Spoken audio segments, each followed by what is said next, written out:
think we're ready whenever y'all are ready in the studio. Okay. I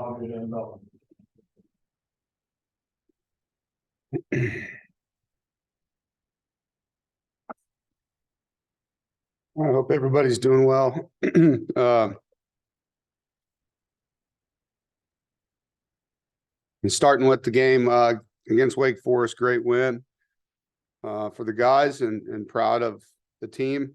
It's definitely a team win, and a lot of things that we emphasized in this game came to life. It's fun to watch during the game and after.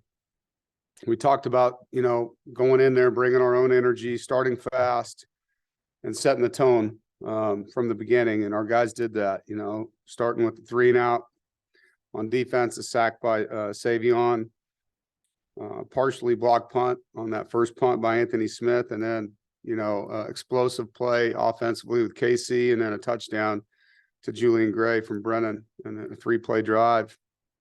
Loved the aggressive play calling in all 3 phases. You saw that with Tony blitzing. You saw that with Coach Goebel going after a punt. You saw that with Coach and I with the reverse to open the game. And so just really like the way that the coaches put this plan together. The players executed it. In general, we were +2 in turnover margin, which on the road is a great recipe. We were efficient. Offensively, we held the ball for 41 minutes at time of possession, 15 or 12 minutes in the third quarter, even though we didn't score, kept Wake's offense on the sideline and allowed our defense to rest. Ran the ball for over 5 yards a carry. I thought we were really physical. I had 29 pancakes, which was a high for us this season. And I thought we protected the quarterback well. Brennan, pretty much was on his feet with the exception of the runs that were designed in the game. And guys played hard up front. We denied points on defense. We were very dominant, giving up only 7 yards rushing, and pressured and harassed their quarterback. I thought our 2 corners, Shy Battle and Aiden White, played collectively the best game I've seen them play at the same time. I thought they both really played well. Didn't allow number 80 to catch the football, and he's a really good player for Wake. And so I was really impressed, the way they played competitive coverage.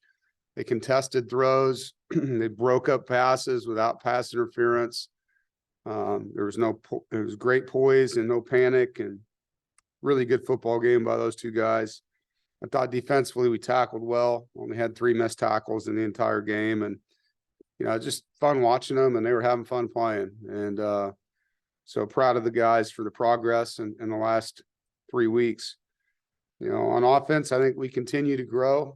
Chemistry of our offensive line, those 5 guys played the entire game together, and we can build on that. Always areas we need to get better, but I'm seeing more and more things that I like. I thought we caught the ball well, had some good yards after the catch. Julian had a really nice touchdown catch. Thought Keon Lassane did some good things catching the ball and running after the catch. And KC continues to be an explosive guy in the run game and the pass game. I thought the running backs, Delbert Mims just had some tough yards in there and took care of the football and grinded some tough yards for us. Kendrick, other than the fumble, which I know he'll learn from, that was kind of a weird play. The guy said there was a whistle. You actually see the official standing over like he's going to pick up the ball, and then they recover it. So it's kind of a weird play. But either way, we got to hand the ball to the official. I thought Kendrick played hard. KC had an explosive run. Brennan obviously was an impact player in our run game. It was great to get Trent Penix back out there 2nd week in a row, and he helped us in the run game. Thought he played really well. Negatives, we had 2 procedure penalties on offense that we can't have, and obviously the 1 turnover. Third quarter, I thought we, got a little conservative with the lead that we had, and, just like to stay on the field a little bit more there, get some points with some of the drives we were putting together, just didn't finish. But defensively, 3 takeaways.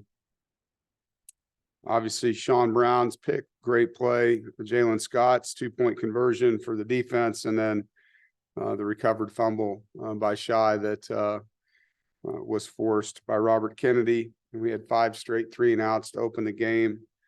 Only gave up 6 points and held Wake to their lowest output on offense, I think, in 10 years, is what I was told. Savion, I thought, played extremely good up front for us, really physical, strained. He's playing fast. And so good performance. Great job coaching by those guys on defense. On special teams, some good, some bad. Obviously Braden had 2 misses. One was a long one. And I like how he responded, though. Hit that third one right down the middle. Mentally tough guy. It was good to get that make. Caden Noonkester, 41-yard net, and thought we did a good job pressuring Wake's punter throughout the game and created some field position. Now on to Virginia Tech, and excited to go play in Blacksburg. Great environment for college football, one of the best, and their fans and their game day atmosphere is always really impressive.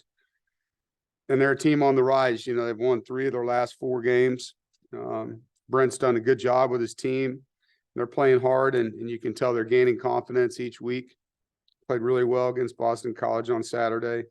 It's a talented roster. They've done a good job adding players to it through the portal, and they've got some explosive guys. And quarterbacks made a huge difference for them. On offense, they're running the ball well. You can tell that they're leaning in on their run game and their play actions. The tailback, who's a transfer from right here in North Carolina, actually, number 33, is a really good player. Quick feet, tough, breaks tackles. Quarterback, transfer from Baylor, is an athlete, big kid, 240 pounds almost, and can run. Their receivers have made a lot of plays, and 83 and 9 are both guys that stand out. And the tight end, number 8, really good athlete. They do a lot. It's a big adjustment game. Over half their plays on offense involve a motion or a shift. And so, make you use your rules, and defensively, we got to have really good eye discipline, communicate at a high level. So they test your back end, with what they do. And obviously, when you play a team that does all these things and can run their quarterback, your defense has to do a great job with the rules, and they got to tackle well, get off blocks, +1 runs with the quarterback. On defense, their front is impressive. They got a good defensive line. They always have. Their boundary defensive end, number 52, is a Florida transfer, leads the NCAA, or is tied in the NCAA with sacks, with 9 sacks, and makes a lot of plays for them. Their inside guys are good football players, and 2 of them have been there a long time. Mario Kendricks, we recruited heavily here, number 22, and Pollard, number 3, and he was one of Charlie Wiles's guys. They're both really good players. Payne is a kid that we recruited hard out of junior college and went to Nebraska, now transferred there. He's a good football player, really twitchy, tough. And I love their safety, number 5. I think he's a really physical guy and makes a lot of plays, has great range in the back end. And both their corners are making plays. They're the number 1 pass defense right now in the league. And so it's going to be a great game. I'm excited, to get to go play against a team that's playing well in a great environment. And I know they always have, tremendous special teams there as well. Going back to Coach Beamer, it's something that they take a great amount of pride in, and it's no different now. You can see it, that they play hard and they work hard at it. So good challenge, and looking forward to continuing the journey on the road. Another senior day for another program. So we know we're going to get their best. Questions?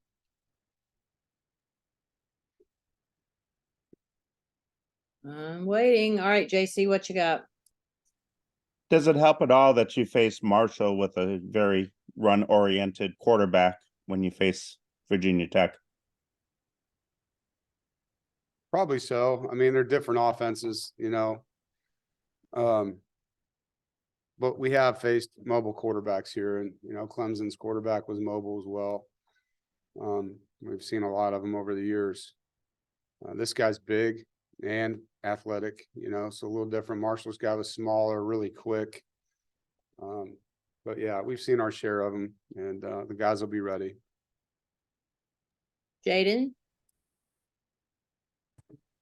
You mentioned Braden's 2 field goal misses. Obviously that's pretty uncharacteristic of him. Was there anything specific that y'all can kind of attribute to that, or was it just an off day? Yeah, I think it's just an off day. I mean, the first one was a 54-yarder into the wind. That would have been a tough make regardless. And the second one, he just didn't get it right. It's just one of those deals. But like I said, he bounced back and he's a vet. It'll motivate him. Yeah, it'll motivate him. So better to have misses in a game like that than one where you need him to win the game. So, probably good timing for that. James? Dave, it seems like Jalen Scott's taken another step here, maybe the last 3 or 4 games for you. Just your thoughts on his play here recently. Yeah, he's really playing well. I think coming out of the bye week, there were some things he wanted to improve on, and to his credit, he's done that. He's playing fast. I think he's, a kid we've talked about perspective, and a guy that waited his turn, and now he knows that the clock's running out, and he's playing like that, and it's fun as a coach when your seniors play their best football as time runs out. You're seeing that with Savion too. Those 2 guys are playing really good football for us right now. Noah? Kind of going off of that, after the game, you talked about how the offense has grown, since the bye week. The defense seems like it has too, since, getting up 41 to Marshall. Where have you seen the defense grow, especially these last 3 weeks, and not really giving many points up anymore? Yeah, limiting explosive plays for scores. I mean, that was an area that hurt us, up until the bye week. Duke had a couple of them, Notre Dame had a couple of them, and when you give up a big play, it's one thing, but when it's points on the board, you can't recover from that. And so done a great job of that, and that's contested coverage and tackling. That's what that's attributed to. Guys have done a really good job in those 2 areas. Our red zone defense has gotten better. You saw the goal line stand. You see us denied a couple drives into the red zone, and just, hold people to field goals or less. Like, that's the goal. And we really put a premium on 2 things: scoring defense and takeaways. And I think the guys have done a great job of zeroing in on that and how to do that. Ethan? Hey, coach, when you see after Jalen's interception, you see half the team running down the sideline with him, blocking really hard for him to make sure he got to the end zone. So how does that make you feel as a head coach to see teammates hustling for Jalen like that? Yeah, it's awesome. Yeah, and smart blocks too. No things on the edge, nothing cheap. Just guys understanding the game, playing smart, hustling, playing for each other, and pulling for a guy that they want to see play well. It's awesome. Rob? Yeah, you mentioned Vitek is one, I think 3 or 4. Do you see sort of a similarity, I guess, in resilience and overcoming slow starts and maybe adversity and things like that with your team? Yeah, I think, both have similarities. Both teams have had quarterback changes. I don't have it memorized, but I know they were maybe 2 and 3 at one time, maybe 2 and 4.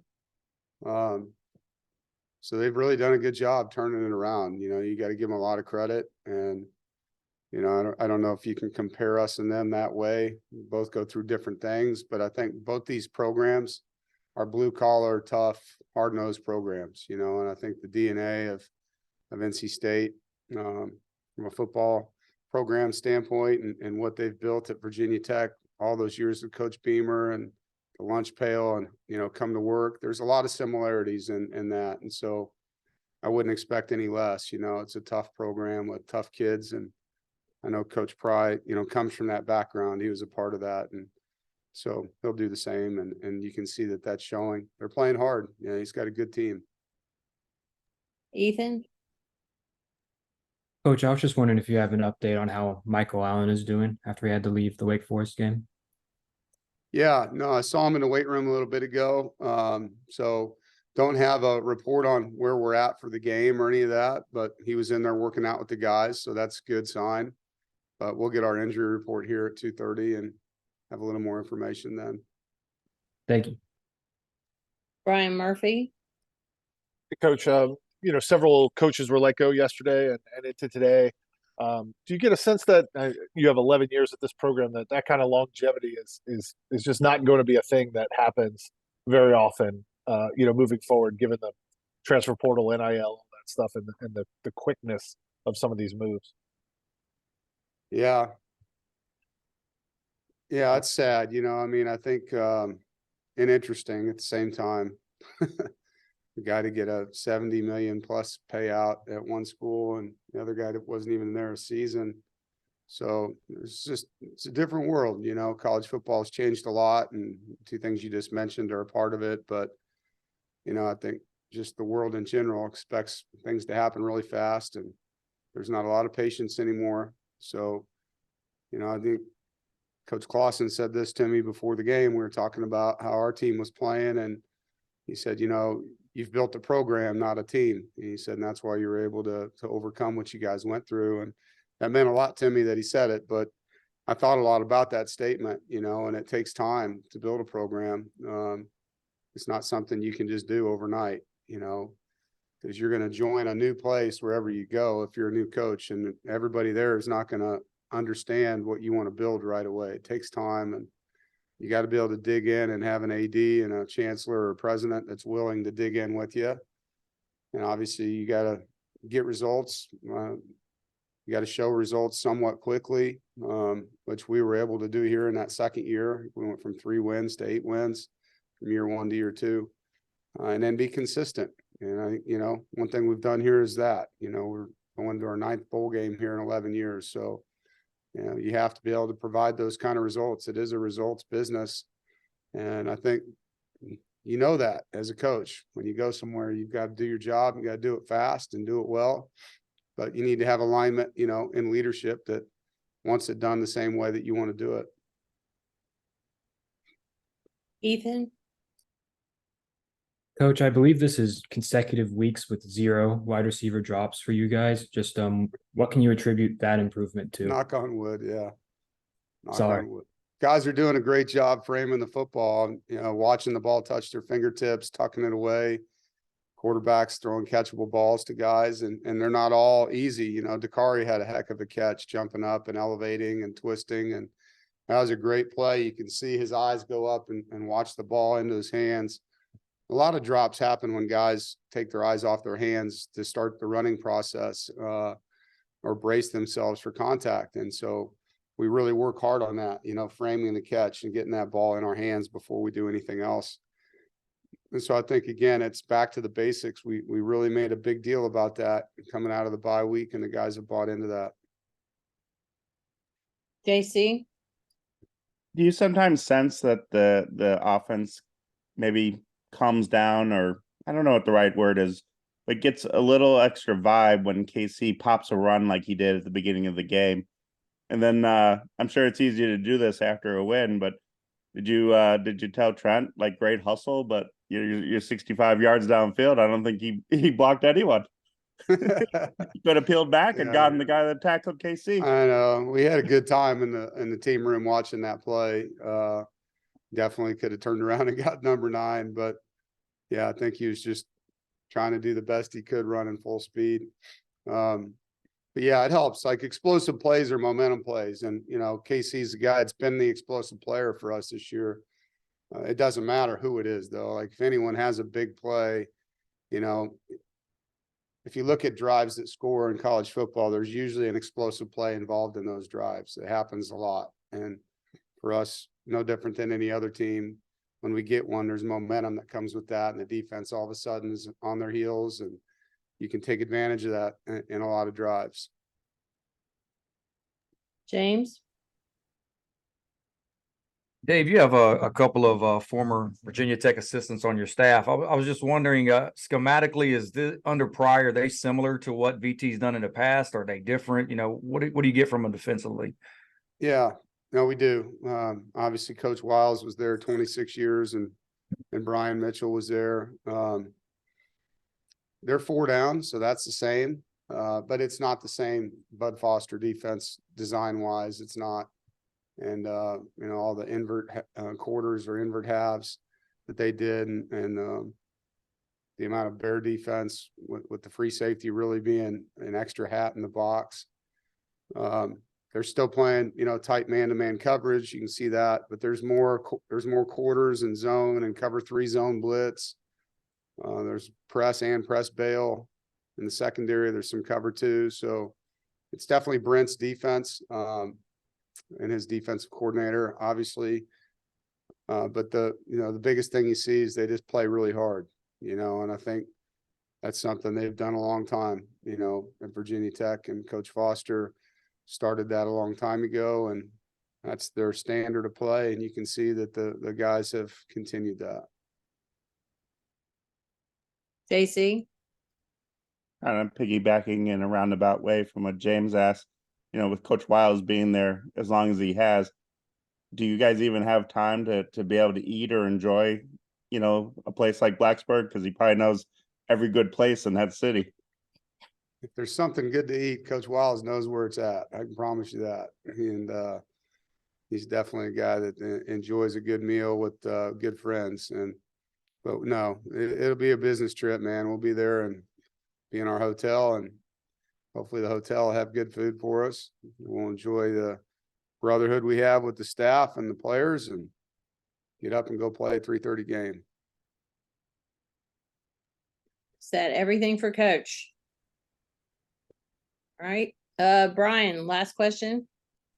Yeah, Coach, I know you don't want to look ahead, but I wondered about having the Carolina game on Thanksgiving week. It seems like that's what the ACC has kind of decided on, and given all the things that are happening that week, is that a good? Do you prefer to play that kind of rivalry game to end the season, or would you prefer to maybe have a little more time to prepare?